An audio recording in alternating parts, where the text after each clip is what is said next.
Olá, meu nome é José Robson Rocha da Silva. Objeto do conhecimento: relações entre os fatores físico-naturais. Objetivo da aula: conhecer os fatores do clima. Componente curricular: geografia. Aula para o 7º ano do ensino fundamental, anos finais. E nesta aula, nós vamos conhecer um pouco sobre os fatores do clima, em especial os fatores estáticos. E quais são os fatores estáticos do clima? Os fatores estáticos do clima são aqueles que não se movem, ou seja, são aqueles que estão parados e sempre no mesmo lugar. Dentre eles, nós destacamos primeiro a altitude. E o que seria a altitude, professor? A altitude nada mais é do que a altura de qualquer ponto em relação ao nível do mar. Então, quando você mede a altura desse ponto ou em quilômetros ou em metros em relação ao nível do mar, você está obtendo a altitude desse ponto. E como é que a altitude ela vai influenciar o clima? A altitude ela influencia o clima da seguinte forma: existe uma regra bem clara para ela. Como é que funciona essa regra? A regra diz que a cada quilômetro que você se eleva em relação ao nível do mar, a temperatura cai em média 6,5 graus. Então, se você sabe que à medida que você se eleva da superfície, a temperatura tende a cair 6,5 graus, então isso quer dizer o quê? Que quanto mais alto você estiver, menor será a temperatura. E quanto mais baixo você estiver, obviamente, maior serão as temperaturas. Nesta imagem, nós podemos ver a regra da altitude aplicada em 3 cidades distintas. Veja Santos, 2 metros em relação ao nível do mar. A temperatura, 22 graus Celsius. Já São Paulo, mais um pouco, aproximadamente 800 metros em relação ao nível do mar, chega a cair a temperatura 2 graus, já cai para 20 graus Celsius. E Campos do Jordão, a mais ou menos 1.700 metros de altitude, como a gente pode ver, a temperatura cai mais ainda, chegando a 18 graus Celsius. Então isso só comprova o que eu falei anteriormente. Quanto mais alto você estiver, menor serão as temperaturas, e vice-versa. Se estiver mais baixo, também as temperaturas serão mais altas. O segundo fator estático que a gente deve falar é a latitude. E o que seria essa latitude? Latitude é a distância medida em graus de qualquer ponto em relação à linha do Equador. Então, qualquer distância que você meça em graus para a linha do Equador, você está obtendo a latitude. Lembrando que a latitude ela é calculada com base justamente nessa linha do Equador que mede 0 graus, ou seja, ela varia de 0 a 90 graus norte e 0 a 90 graus sul. Então, você, sabendo medir essa distância em graus, você vai obter sua latitude, ou norte ou sul. Lembrando que é de 0 a 90 graus norte e 0 a 90 graus sul. E como é que a latitude vai influenciar o clima e como ela é um fator estático? Ela é um fator estático porque a latitude de qualquer ponto não varia, é sempre a mesma. Então, o que foi que a gente falou no início? Que fator estático é aquele que não muda, que permanece no mesmo local. Então, a latitude é um deles. A latitude de um ponto jamais vai mudar. E como é que a latitude influencia o clima? É simples. Aqui nós podemos ver, né, a linha do Equador e os demais paralelos, como por exemplo os trópicos de Câncer, de Capricórnio e circumpolares e outros paralelos que não foram nomeados. Mas a gente sabe que a linha do Equador ela recebe raios na vertical, ou seja, o Sol incide com mais frequência em relação à linha do Equador porque os raios vêm na vertical, como eu falei.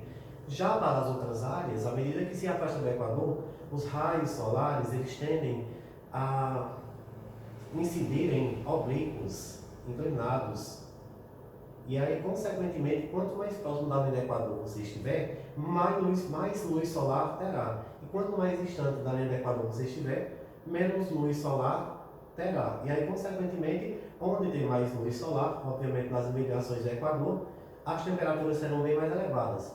E quanto mais distante da linha do Equador você estiver, onde as incidências de raios solares diminuem, as temperaturas cairão, serão mais baixas. Mas, professor, pode ter algum ponto próximo à linha do Equador em que a temperatura seja baixa? Toda regra tem sua exceção. E como o clima também não é diferente. Se eu tiver uma cadeia de montanha na imediação do Equador, ou uma serra, ou qualquer formação geomorfológica de altitude elevada, eu vou ter um clima frio. Por quê? Porque quando se trata da altitude, prevalece essa regra. Quanto mais alto você estiver, mais frio será. Então, se eu tiver um ponto alto localizado nas imediações do Equador, a temperatura será baixa por isso, porque vai prevalecer a regra da altitude. A altitude compensa a latitude, ou seja, a altura faz com que aquela região seja fria, mesmo sendo uma das áreas que mais recebe iluminação solar no planeta. Nesta outra figura, mostra somente o que eu já falei anteriormente, que os raios solares eles incidem verticalmente nas imediações do Equador e oblíquos à medida que você se afasta das imediações do Equador. As áreas de baixas latitudes são aquelas áreas compreendidas entre 0 e 32 graus aproximadamente.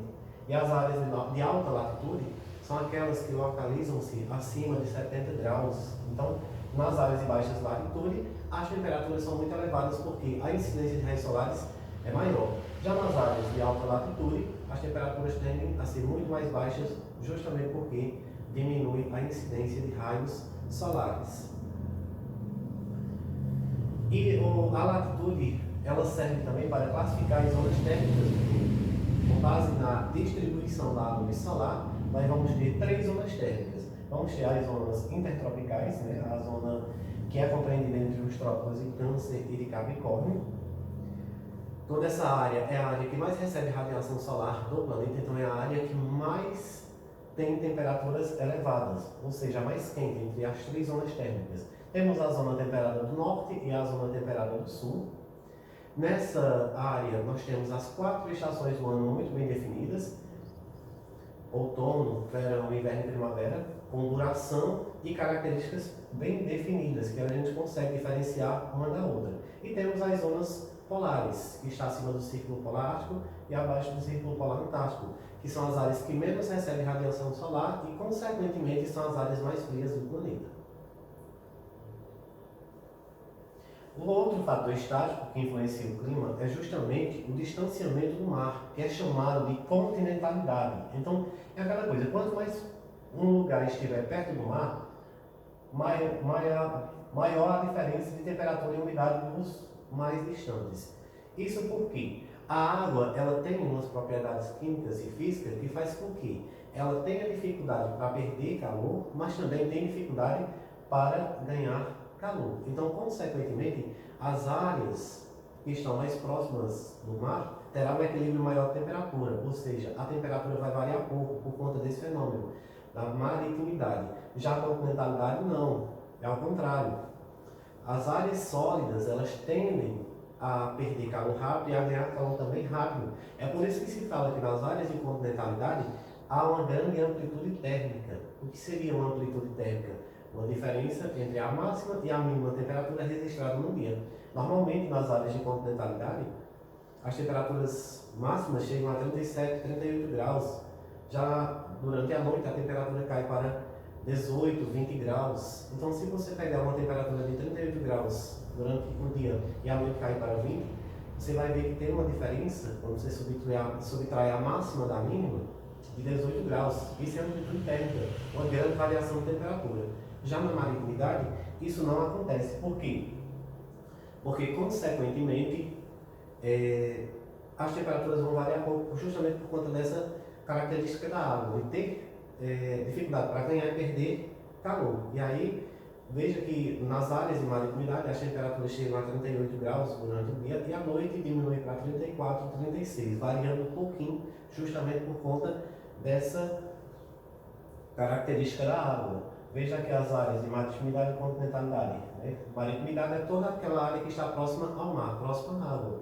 E a continentalidade é aquelas que estão distantes. Lembrando que as duas têm características distintas. Né? Uma tem uma alta amplitude térmica, no caso da continentalidade, e a maritimidade baixa amplitude térmica. E aqui são os conceitos para serem discutidos, né? Definindo as duas. Obrigado pela atenção.